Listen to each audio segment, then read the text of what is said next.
It started with a phone call. A little past midnight, the police station's emergency line rang.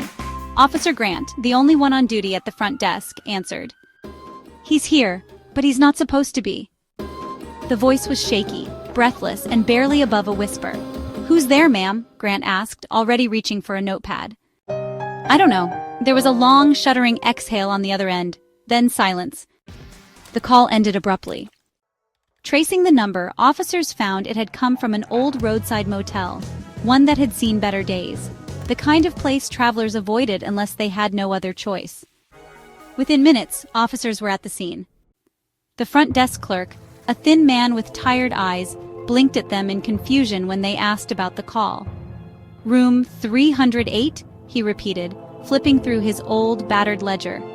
"That room hasn't been rented in, must be 6 or 7 years now. It's been closed off." "And yet," one officer pointed out, "someone just called us from inside." The clerk paled. The officers moved quickly.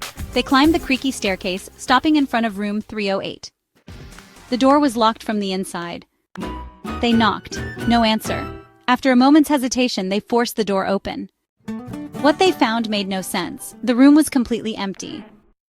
There were no bags, no clothes, no sign that anyone had been there. The bed was neatly made, untouched. The only thing that stood out was the food on the table, a takeout container, half-eaten, still warm. Someone had been there, but where had they gone? A quick search of the room turned up nothing. The bathroom was empty, the closet too. The only thing of note was the mirror above the dresser. It was fogged up, like someone had been standing in front of it, breathing. One officer stepped closer. That's when he saw it. Faint writing, barely visible, traced into the condensation.